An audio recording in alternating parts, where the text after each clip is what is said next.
Bienvenidos a esta segunda clase correspondiente al curso de Revit.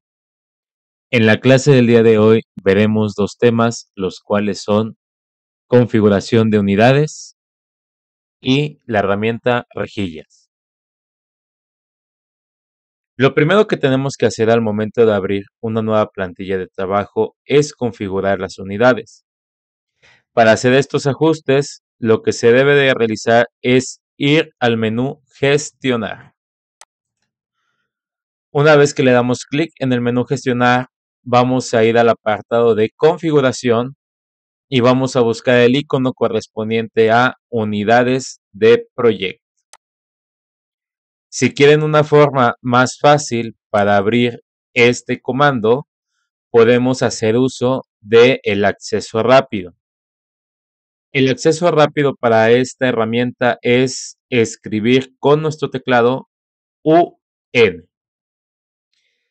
Se nos va a abrir una ventana en la cual del lado izquierdo vamos a tener todas las unidades posibles dentro de nuestra plantilla y del lado derecho vamos a tener la configuración correspondiente.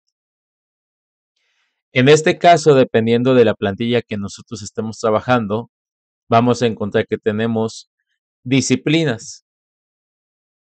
Por defecto vienen común, pero si ustedes están trabajando con una plantilla o con proyectos específicos, desplegamos el menú y vamos a encontrar que tenemos eléctrico, energía, climatización, infraestructura, tuberías y estructural. En el caso del proyecto arquitectónico que vamos a estar desarrollando, elegimos la opción de común, la que viene por defecto.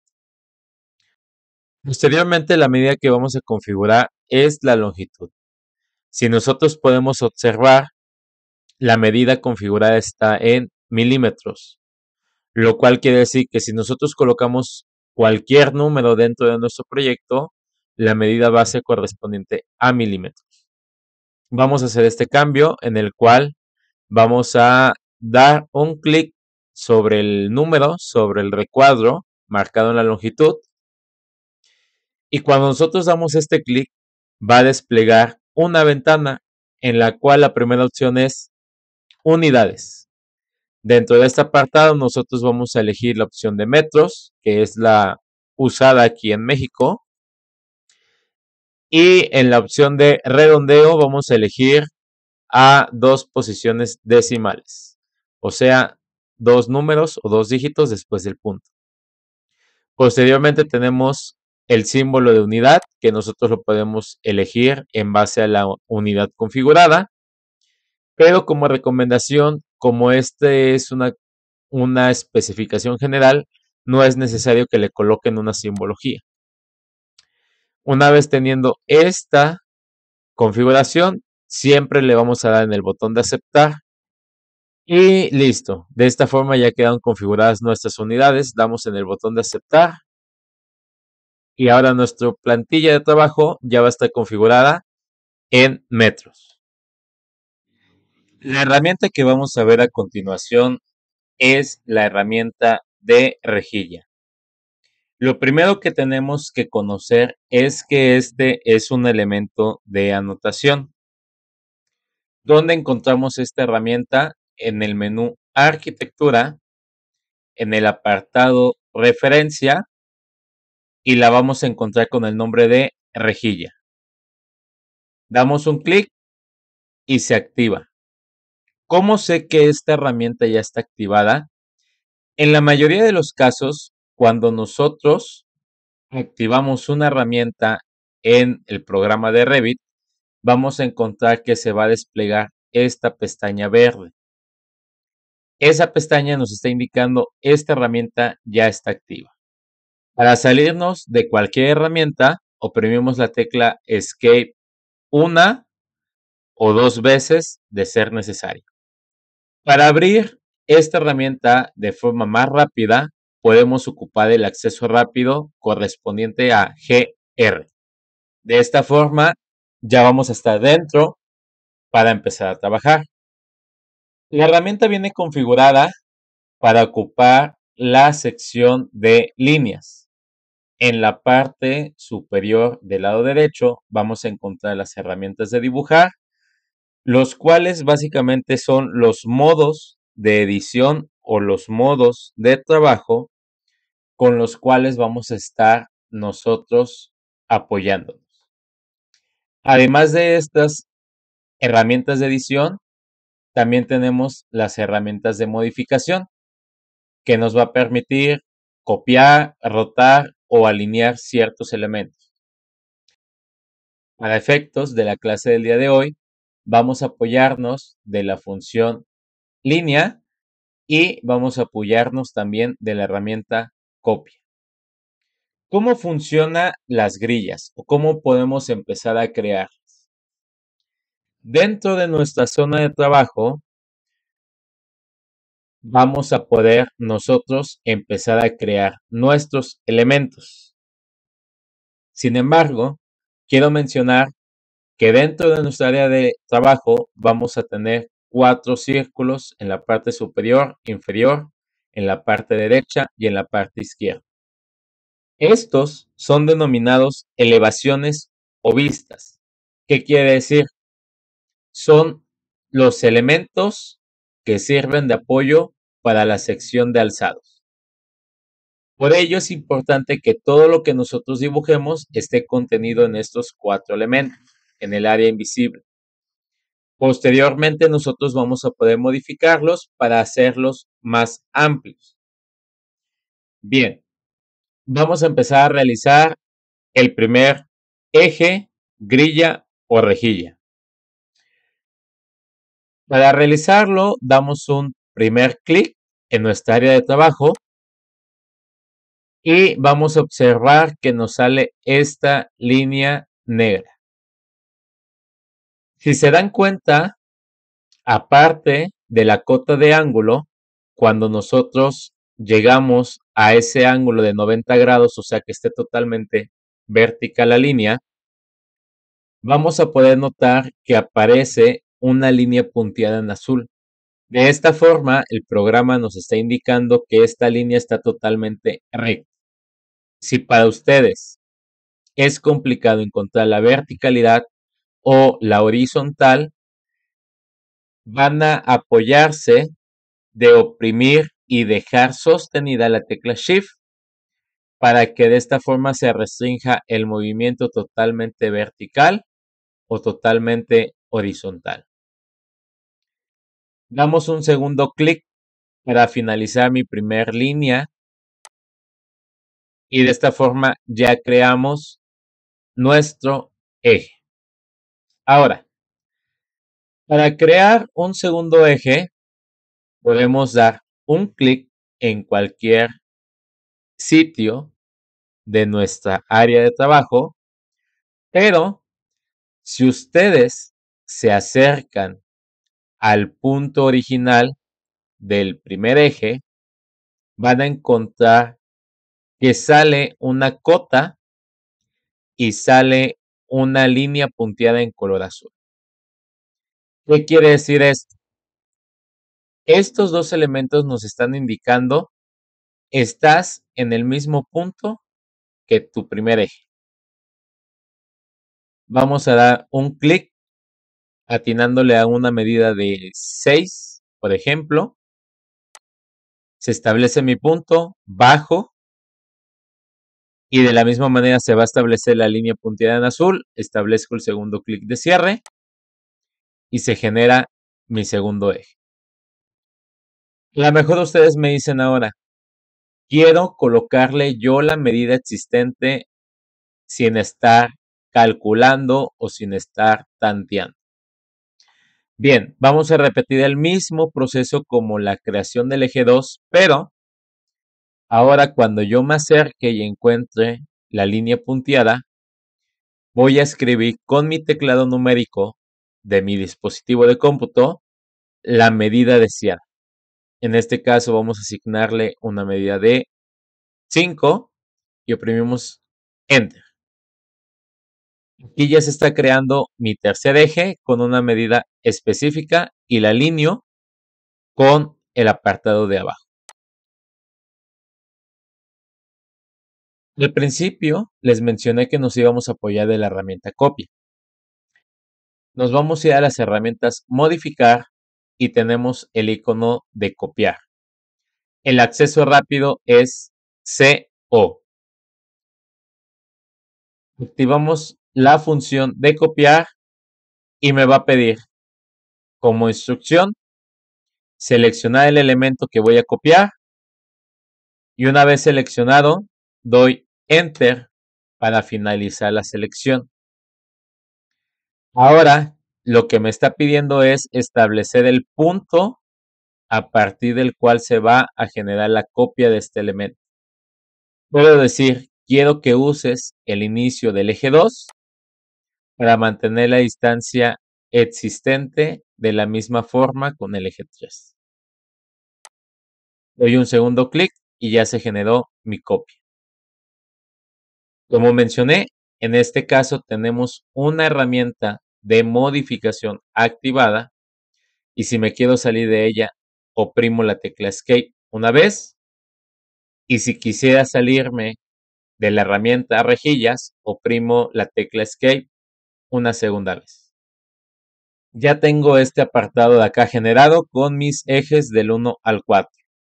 Puede que exista la problemática en la cual necesito modificar una medida ya existente. ¿Qué es lo que tengo que realizar? Selecciono mi eje y vamos a ver que me salen dos cotas. En este caso seleccioné el eje 3 y me sale una cota con la distancia correspondiente al eje 2 y al eje 4. Posiblemente yo digo, quiero modificar la distancia entre el eje 3 y el eje 4 para que en lugar de que sea 5, sea 7. Doy un clic en el valor asignado de la medida, oprimo el número 7 y Enter. De esta forma ya se redujo o ya se agrandó este valor. Es una forma para hacer la modificación. Si se dan cuenta también la distancia entre el eje 2 y el eje 3 se modificó.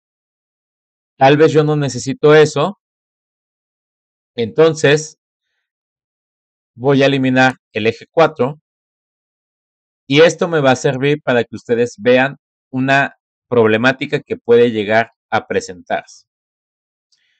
Voy a generar un nuevo eje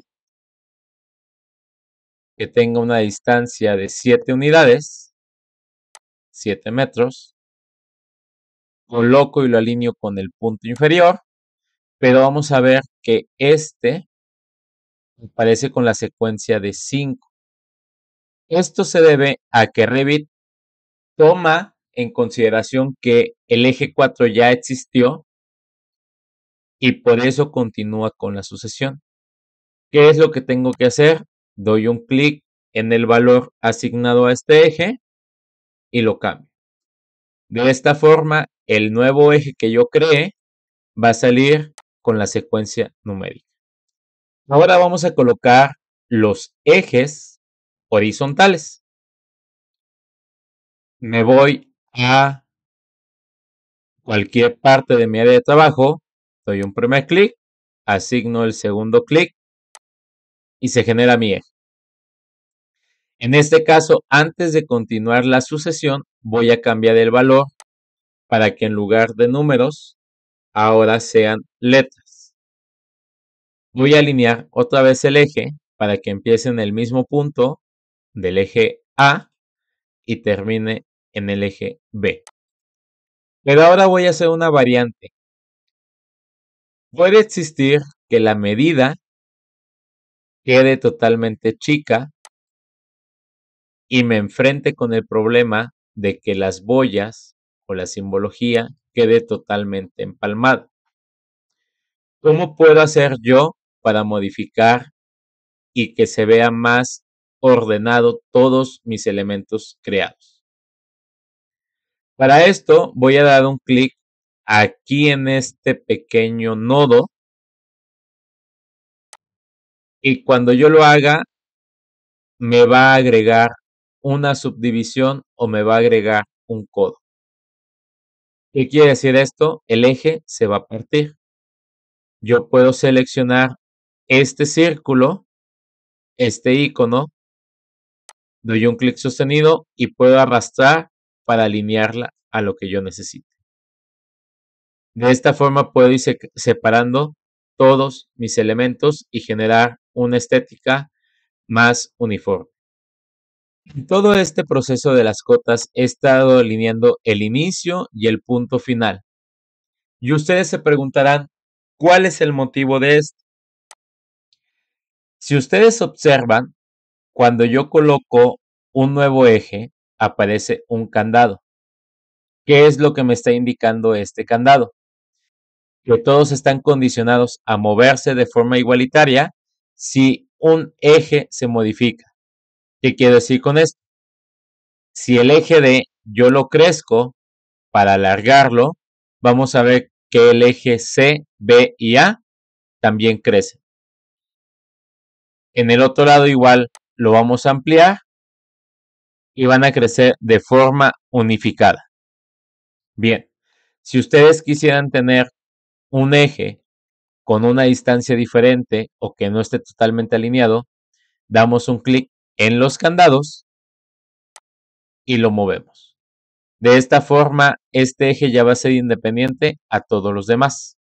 Lo último que nos queda para ver de este es que si ustedes se dan cuenta, cuando seleccionan un eje, en este caso tenemos seleccionado el eje D, en la parte del lado izquierdo aparece una casilla vacía. Del lado derecho, esa casilla aparece con un check. ¿Qué quiere decir esto? Si yo necesito la simbología que aparezca también del lado izquierdo, doy un clic en ese pequeño cuadrado, en ese botón de check, y automáticamente va a aparecer la simbología de ambos lados. Si yo no necesito ninguna de las dos, doy un check en ambos lados y vamos a ver que ya desaparece. Una forma más rápida para hacer este cambio y que aparezca en todos los elementos es salirme de la herramienta, si es que la tengo activada, recordemos doble escape, seleccionar uno de los elementos, en este caso una de las rejillas, y en el apartado de propiedades vamos a encontrar que tenemos el tipo de rejilla que estamos ocupando, que en este caso es una rejilla con una burbuja de 6,5 milímetros. Y en el apartado de abajo vamos a encontrar un botón que dice editar tipo. Cuando yo le doy un clic en editar tipo, se me va a abrir esta ventana y voy a buscar la opción en el apartado de gráficos que se llama extremo 1 y extremo 2. Yo le doy activar o aceptar en ambas casillas y le pongo el botón aplicar. De esta forma, si ustedes notan, se va a activar por defecto en todos mis ejes colocados. Si yo no quisiera estas simbologías en ninguna de las dos, las desactivo, le pongo aplicar y se van a quitar de manera automática. En este caso vamos a activar ambos, le damos aplicar, aceptar y ya están generados mis ejes. Aparte de los ejes rectos, que son los más usados y los más tradicionales, vamos a poder generar ejes mediante arcos a partir de un inicio, un fin y asignándoles un radio. Vamos a poder encontrar arcos que inician a partir de un centro, asignamos el radio de apertura y colocamos el punto final. Y en caso de que ustedes tengan algún muro más complejo o que tengan un elemento estructural más orgánico, podemos ocupar la herramienta multisegmento. Esta me va a permitir hacer ejes no verticales, sino más desarrollados. Vamos a ver un ejemplo. Doy un primer clic, un segundo clic. A lo mejor este elemento va a tener una quebrante. Y también puedo decir que este mismo elemento va a tener una curvatura. Ya que generé esta forma que va a ser correspondiente a mi eje y estoy conforme, damos un clic en el check en la palomita y se va a generar automáticamente mi eje o mi rejilla. Estas son todas las posibilidades que nosotros podemos generar con nuestra herramienta de grillas, ejes o rejillas. Si tienen dudas, no olviden dejarlas en comentarios y nos vemos en la siguiente clase.